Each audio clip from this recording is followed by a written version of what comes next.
안녕하세요. 축구 전문 기자 한준입니다. 파리 생제르맹이 2023-2024 시즌 프랑스 리그앙 개막전에서 로리앙과 무득점 무승부를 거두면서 그야말로 폭풍 같은 변화의 일주일을 맞이했습니다. 네이마르 선수는 사우디아라비아의 알힐랄로 떠났고 은바페 선수는 구단과의 갈등을 매듭짓고 전격 복귀했습니다. 그리고 프랑스 대표 윙어 우스만 덴벨레가 합류해서 이강인 선수와 함께 훈련하고 있는데요. 툴루즈와의 경기를 앞두고 파리의 상황에 대해서 프랑스 레키프지가 진단하고 분석한 특집 기사도 쏟아졌습니다. 역대 그 어느 때보다 많은 변화 속에 역대 그 어느 때보다 실망스러웠던 개막전이기 때문입니다. 그러한 가운데 이강인 선수에게만 좋은 평가, 이례적인 기대감이 따랐는데요. 덴벨레가 영입되고 또 하무스도 왔고 은바페까지 복귀하면서 이강인 선수의 선발 입지가 흔들리지 않겠느냐는 전망 속에서 레키프가 이강인 선수를 주목한 이유, 그리고 툴루즈전도 이강인 선수가 활약할 이유에 대해서 프리뷰 지금부터 시작하도록 하겠습니다. 툴루즈 원정으로 치를 2023-2024 시즌 프랑스 리그앙 파리의 두 번째 경기는 한국 시간으로 8월 20일 일요일 새벽 4시에 킥오프합니다. 이 경기를 앞두고 이제 은바페와 덴벨레의 모든 포커스가 맞춰지고 있지만 파리 생제르맹은 이강인 선수도 주목할 선수로 빼놓지 않고 있는데요. 지난 8월 16일에 공개한 툴루즈전 데뷔 훈련의 이제 선수 화보에 딱 4명이 이제 개인 사진으로 등장했는데요. 여기에 바로 은바페, 덴벨레, 비티냐, 이강인 선수가 있었습니다. 이 선수들 분명히 전술적으로 의미가 있는 선수들이에요. 덴벨레 같은 경우에는 지난 개막전에 아쉬움을 보였던 측면에서의 개인 돌파 능력을 보강할 수 있는 새로운 영입 선수고, 비티냐 선수는 프리시즌 기간 동안도 가장 좋은 경기력을 보여줬고, 비록 로리앙전은 아쉬웠지만 확실하게 툴루즈와의 경기에 선발 출전이 예상되는 중앙 미드필드입니다. 여기에 뭐 설명이 필요 없는 부동의 에이스 은바페 선수의 사진, 프리시즌 내내 가장 큰 기대감을 경기력적으로나 마케팅적으로나 보여줬던 이강인 선수, 이렇게 소개가 된 거예요. 팬들의 관심도를 따라서 소개할 수도 있겠지만 기본적으로 중용되지 않을 선수를 이렇게 메인 주목 선수로 개인 사진을 공개하지는 않기 때문에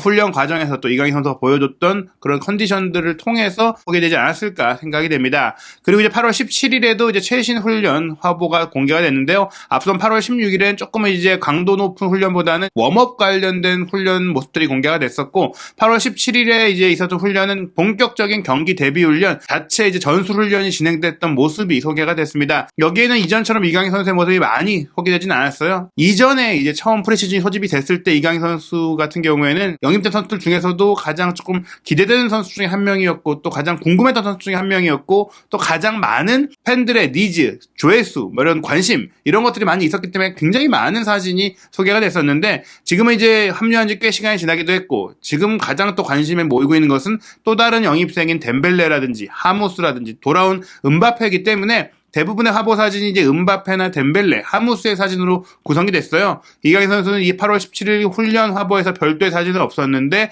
훈련장에 입장하면서 이제 솔레르 선수, 발렌시아 시절에 한솥밥을 먹었던 이제 친한 사이죠. 이 두 선수가 함께 이야기를 나누면서 훈련장에 들어오는 모습이 소개가 됐고, 또 은바페 선수와 덴벨레 선수가 서로 다른 팀, 은바페 선수는 조끼를 입지 않은 팀, 이제 덴벨레는 조끼를 입은 팀으로 훈련을 좀 따로 하는 그런 모습들이 소개가 되기도 했습니다. 은바페가 굉장히 의욕적으로 패스하고 돌파하고 슈팅하는 이런 모습들이 많이 소개가 됐고요. 말씀드린 대로 지난 일주일 사이에 파리 생제르맹은 영입도 많이 했지만 선수단 정리도 굉장히 많이 하고 있죠. 네이마르 선수와의 6년 동행을 정리했던 것이 가장 큰 이슈였는데, 카타르의 알 아라비로 이적한 압두 디알로의 소식도 있었고요. 나란히 AS 로마로 떠난 아르헨티나 미드필더 파레데스, 포르투갈 미드필더 헤나투 산체스의 공식 발표도 있었습니다. 물론 산체스 선수는 AS 로마로 임대 후 이적 조건으로 갔지만 이 이적이 이제 의무 조항이기 때문에 파리 생제르맹은 당장 이적료 수입을 얻지는 못한다고 하더라도 내년 여름에 이제 산체스에 대한 투자금 일부를 회수할 수 있게 됐는데, 사실 이제 산체스 같은 경우에는 기대가 컸죠. 게다가 포르투갈에서도 어린 나이에 국가대표로 발탁이 됐고 또 유로 대회에서 굉장히 좋은 플레이를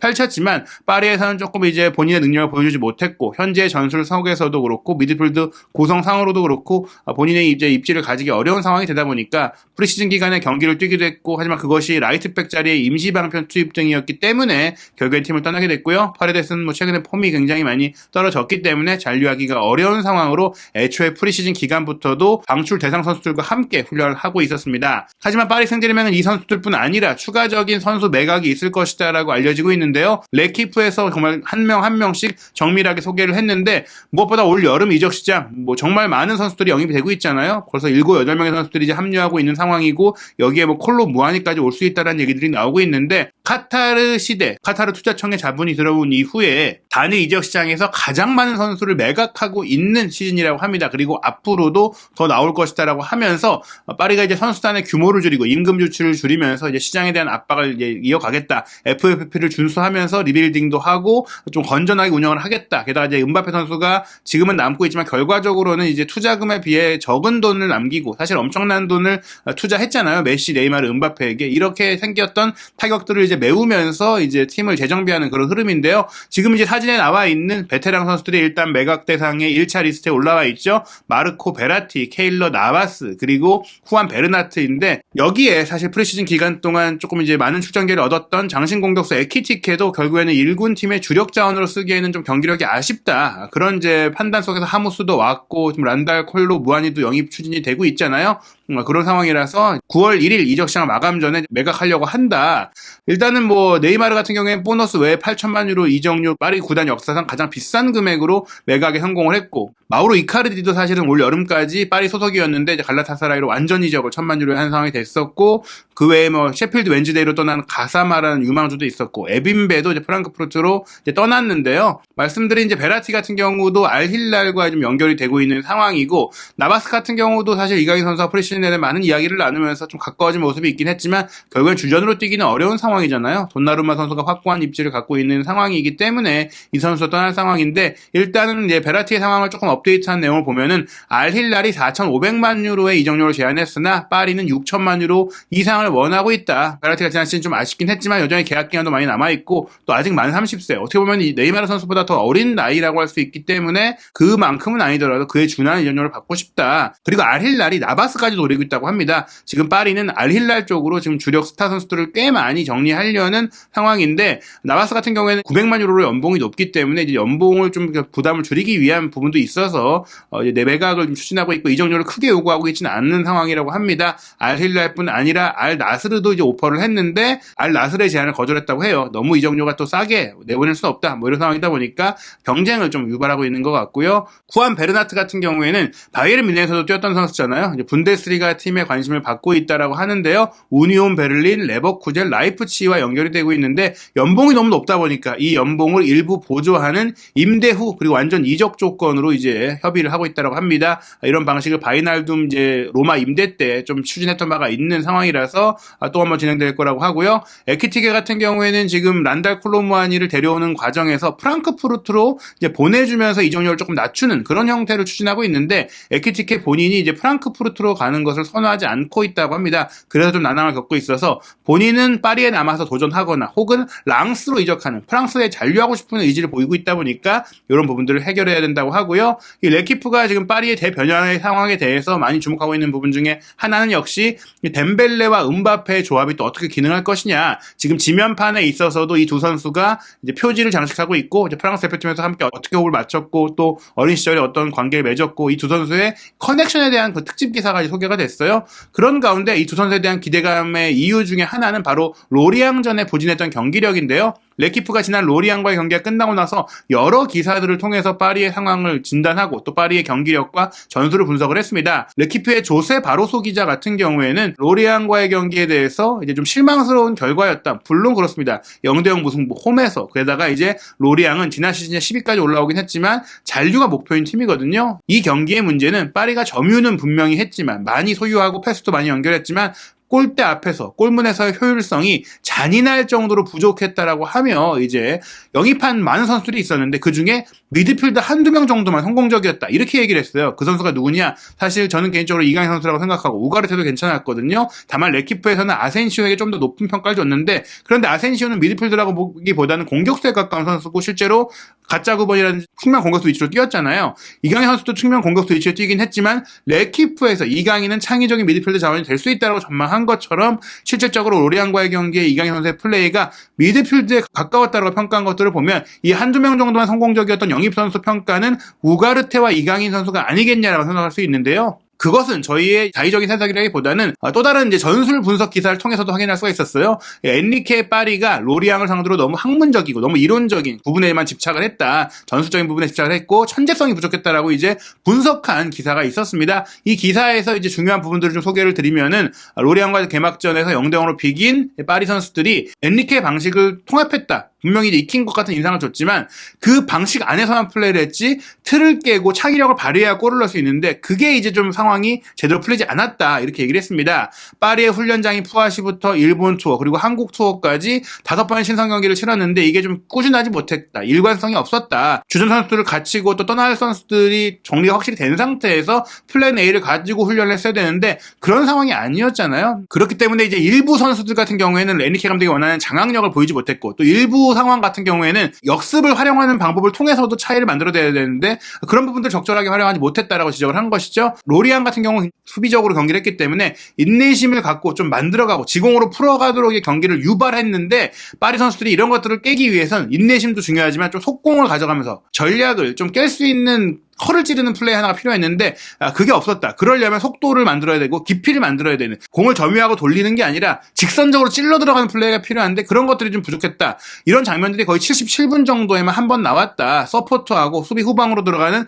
크로스백 이런 움직임이 필요했었는데 한 번밖에 안 나왔다고 했어요. 바로 그 장면은 저희도 소개드렸던 장면인데 지금 이제 우가르테가 배후에서 로빙스루 패스를 주고 솔레르가 침투하면서 이 공을 받아서 파비안 루이스에게 컷백을 주고 파비안 루이스가 슈팅을 했지만 골키퍼 정면으로 향하면서 막혔던 바로 이 장면이에요. 저희도 이 장면을 굉장히 주목했었는데 레키프도 이 장면이 가장 그 로리앙전에 좋았던 장면이었다라고 소개를 했고요. 그리고 이제 레키프가 주목했던 선수 평가 중에 아센시오와 이강인이 좋았다. 이렇게 또 구체적으로 얘기를 합니다. 이강인 선수가 했던 거와 유사하게 아센시오가 밑으로 내려가서 비티냐의 침투에 맞춰서 조금 이제 교차 플레이를 통해서 상대 수비를 혼란시키고 스루패스를 찔러넣는 장면인데 이런 플레이를 이강인 선수가 전반전에 또 다른 때 했었잖아요. 실제로 레키프도 이렇게 평가를 해요. 이강인이 초반에 혼란을 일으키고 몇 번 주도권을 잡을 수 있었지만 대부분의 다른 파리의 팀 동료들은 로리앙을 상대로 매우 학생 같은 플레이를 펼쳤다. 예를 들어 한국 선수 이강인과 마르코 아센시오 사이에만 몇 번의 이런 패스가 나왔고 그게 또 몇 번 패스가 상대적으로 들어갔지만 그게 전부였다. 결국에는 이강인과 아센시오 정도만 이제 창의적이고 날카로운 플레이를 했다라는 것인데 바로 이 장면이죠. 레키프에서 주목한 장면이 전반 8분에 이강인 선수가 중앙에서 한 명 벗겨내면서 아센시오에게 기점 패스 주고 아센시오가 논스톱 패스 주면서 하무소가 왼발 슈팅을 가져간 이 장면 정도가 연계 플레이 상대의 낮은 블록을 깨트리면서 중앙을 그대로 직선적으로 무너뜨렸던 플레이였고요. 또 12분 아센시오가 20분 중반께 보여줬던 그 장면이 사실 먼저 이강인 선수에게 나왔었죠. 밑으로 내려가서 비티냐가 뒤로 들어가는 그 움직임을 정확하게 보고 정말 6명 정도의 수비 사이를 찔러 넣는 대지를 가르는 스루 패스를 통해서 연결을 했고 이 패스를 비티냐가 뒤로 흘러줬으나 하무스가 이어받아서 슈팅을 하려고 할 때 수비가 한 발 앞서서 커트하는 장면이었는데 레키프에서도 이강인 선수가 좀 천재성을 보였던 몇 안 되는 선수였다라고 평가를 한 만큼 엔리케 감독이 이 경기를 돌아봤던 그 파악도 다르지 않았을 거라고 생각을 해요. 그렇기 때문에 툴루즈전도 덴벨레가 합류했고 음바페가 돌아왔지만 뛸 가능성이 높지 않겠느냐. 일단 이 툴루즈와의 경기에 대한 그 최근 전적들을 살펴보면 6번의 대결에서 파리가 모두 승리를 했습니다. 다만 이제 최근 맞대결인 2월에 있었던 홈 경기를 2대1 신승으로 거뒀고 또 툴루즈가 쿠프 드 프랑스 우승팀이라는 점에 있어서 결코 만만하게 볼 수 있는 팀은 아니에요. 개막전 결과를 살펴보면 일단 툴루즈가 또 낭뜨 원정에서 2대1 승리를 거두면서 기세를 높인 상황이기 때문에 더더욱이나 조심해야 하는 상황이라고 할 수 있겠는데요. 후스쿼드닷컴이 이제 분석한 통계 기록 기반 양 팀의 이제 강약점을 살펴보면 툴루즈가 일단 높이의 강점을 갖고 있습니다. 그런데 파리 같은 경우에는 엔리케 감독 체제에서 피지컬이나 높이보다는 이제 지공과 빌드업에 집중을 하다 보니까 이런 높이를 통한 상대의 공격에 조금 이제 휘둘릴 수가 있고 또 힘 있는 플레이에 휘둘릴 수가 있고 측면을 타고 들어가는 조금 직선적인 공격 게다가 세트피스의 수비 상황에서도 강력하다는 점은 역시 이 팀이 이제 고공에 능하다는 걸 볼 수 있고 리드를 잡았을 때 쉽게 흔들리지 않는다는 점도 일단 선제골을 넣을 경우에는 단단한 수비로 파리가 이제 빌드업을 펼칠 때 공간을 주지 않을 것이다. 이런 점들을 생각한다면 게다가 파리의 단점으로 상대의 중거리 슈팅을 막는 부분이라든지 고공 플레이를 막는 부분이라든지 이런 것들이라고 생각했을 때는 분명히 이제 툴루즈의 신속한 역습 축구에 좀 어려움을 겪을 수가 있는데요. 예측 예측 사이트들의 분석을 보면 파리가 그래도 툴루즈를 상대로 한 골 차로는 이길 수 있을 것이다. 2대1로 이길 거라는 전망들이 가장 많고요. 또 은바페 선수가 선발 출전할 것이다라는 전망들도 거의 모든 매체들이 하고 있는 상황입니다. 풋볼 프레딕션 넷의 전망에 따르면 예상 선발 명단에 이강인 선수가 없는데요. 은바페, 하무스, 아센시오가 될 것이다. 현재 유럽에서는 아센시오 선수가 지난 라운드에 레키프 같은 경우도 아센시오에게 최고 평점을 주는 그런 모습이 나왔고 조금은 경험을 좀 중시하지 않겠느냐라는 조금 보수적인 판단 속에 덴벨레는 이제 막 합류한 선수고 훈련한 시간이 많지 않으니까 조커로 나오고 하무스, 은바페, 아센시오로 수리톱을 구성하고 미드필드 라인도 이제 교체로 들어와서 나쁘지 않은 플레이 펼쳤던 파비안 루이스가 비티냐, 우가르테와 함께 뛸 것이다. 포백 라인은 컨디션을 회복한 마르키뉴스가 선발로 나오고 하키미, 슈크리니아르, 루이카 에르난데스 이렇게 4-3-3을 쓸 거라고 예상을 하면서 역시 파리의 2대1 승리를 예상했는데요. 저는 개인적으로 이강인 선수가 충분히 선발로서의 경쟁력이 있다고 생각을 합니다. 아센시오 선수가 왼쪽 공격수로 나왔다가 오른쪽으로 이동하고 이러면서도 이강인 선수를 통해서 공을 많이 전달하고 배급하는 그런 플레이들이 보였어요. 결국엔 이게 아센시오의 위치를 바꿨다기보다는 이강인 선수를 중심으로 엔리케 감독이 미드필드 플레이를 구성했다라고 생각되는 그런 정황들이 많았거든요. 실제로 아센시오를 프리시즌 기간에 가짜 9번 내지 측면으로 많이 썼었는데 지금 하무스가 왔고 은바페도 돌아왔고 덴벨레까지 합류한 상황을 감안한다면 아센시오보다는 이강인 선수가 선발로 나갈 가능성이 높다. 다만 이제 덴벨레를 선발로 쓸 경우에는 이강인 선수가 밑으로 내려가서 플레이를 해야 되는데 자이레 에메리가 사실은 프리시즌 내내 더 많이 중용이 됐었고 파비안 루이스는 그렇게 이제 선발 자원으로 많이 기회가 왔던 선수는 아니거든요. 또 이런 점들을 고려했을 때도 물론 이강인 선수가 풀타임을 뛰긴 어렵다고 생각을 해요. 분명히 후반전에 어느 시점에 교체가 될 가능성이 크지만 덴벨레가 이제 후반에 들어오면서 파리 데뷔전을 치른다고 했을 때는 이강인 선수가 오른쪽 측면 공격수로 선발 출전을 하고 혹은 덴벨레가 선발로 나오거나 아니면 덴벨레를 후반에 투입하면서 아센시오, 이강인을 또 한 번 같이 투입한다고 봤을 때는 은바페가 왼쪽, 하무스가 전방에 서고 아센시오가 오른쪽에 서고 이강인 선수는 자이레 에메리 대신 이제 왼쪽 메잘라 역할로 선발 출전할 가능성이 꽤 크다 이렇게 생각이 됩니다. 조금 더 이제 경기를 앞두고 많은 정보들이 나올 것 같은데요. 과연 이제 현지 프랑스 매체들은 또 어떻게 전망을 할지 이 경기를 앞두고 툴루즈에 또 주목할 선수와 전력은 어떤지 툴루즈와의 경기를 앞두고 벌어질 이강인 선수의 상황과 최신 소식들 한준TV 구독, 좋아요, 알림 설정을 통해서 놓치지 않으시기 바랍니다.